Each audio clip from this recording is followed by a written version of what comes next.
Hi everybody, Nancy Beauvair here with Agape and NEXsteps. Not that long ago I did a video that talked about the housing issue that we have that is not only applicable to issues pertaining to seniors housing, but we're kind of having a crisis of housing, at least affordable housing, in a lot of jurisdictions across Canada and the US. Now, I've long been a proponent of looking at different ways to provide housing for our senior population, our aging population. There's senior subsidized housing, there's the option to age in place, and there's also communities, senior communities that offer independent living, as well as supported living that provides some light housekeeping and meal preparation. And then, of course, for people who have advanced issues, there's our long-term care, also in some jurisdictions called residential care. But the issue that we have with that is we have a very rapidly growing elderly population, senior population, that is needing to have options for housing, and we don't have enough housing available that suits their needs. Not only that, but even if we did have enough housing, the bigger issue is that we cannot find enough staff to work in those facilities. So it's kind of a conundrum here. We can't have enough, we don't have enough staff, and we don't have enough housing available.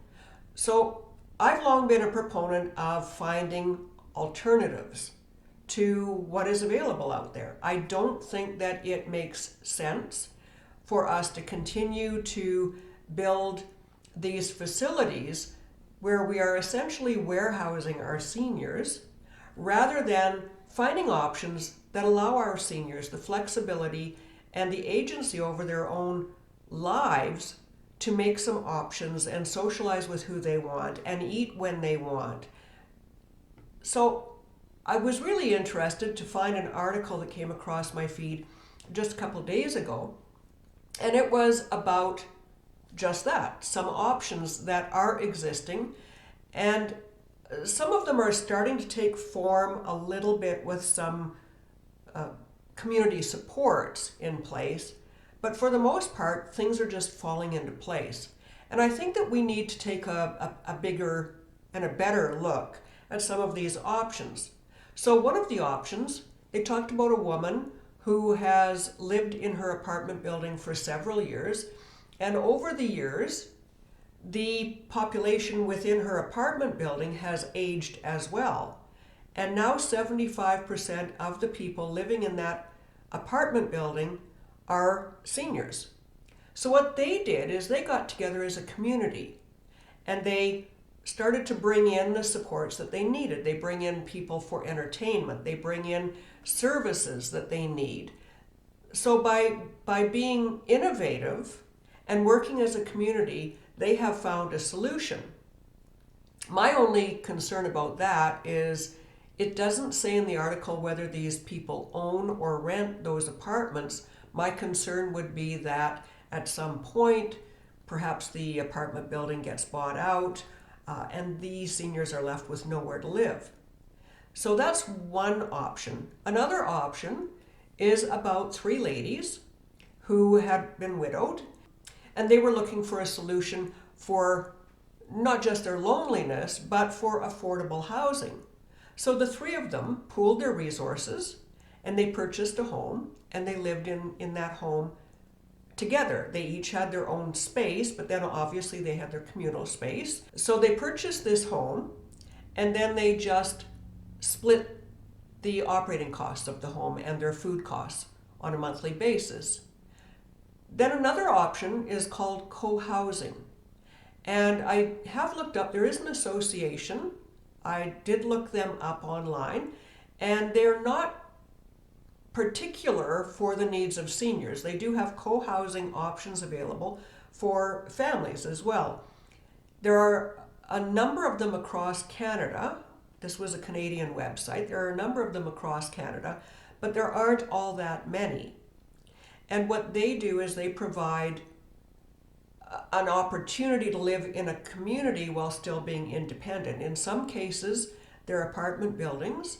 In some cases, they're townhomes or single family homes, but they share community space and they share certain assets and needs. They fulfill their needs. And then, of course, there's a lot of those that are starting to be built. They're starting to see the need for things like that. And I have often wondered, I'm sure that you're all aware that there has been an explosion in interest in tiny homes. And I think tiny homes do have their place. I don't think that some seniors, need a large space. So I don't understand why we can't create communities using the tiny home idea. Buy some land, put tiny homes in there that have a community space, and it'll be easy then for health supports and entertainment and various other needs that seniors require to be pooled, and it costs less for those support services to come into one area because it cuts down on their travel time. So I think that we really need to take a broader look, open up the boundaries, and let's just kind of throw ideas out there and just see what gets legs as far as helping resolve this housing crisis and providing opportunities for our seniors to live the best lives they can with the freedom to choose how they wish to live. If you'd like to, I'm going to post this article on my website. You can go to the website and download the article there. And while you're on my site, jump over to my shop page and you can check out my options that I have there, where you can purchase and download guides to providing some supports for our aging population. Thanks very much. Please drop me any ideas that you might have in the comments below, and I look forward to talking to you and sharing more next week. Bye for now.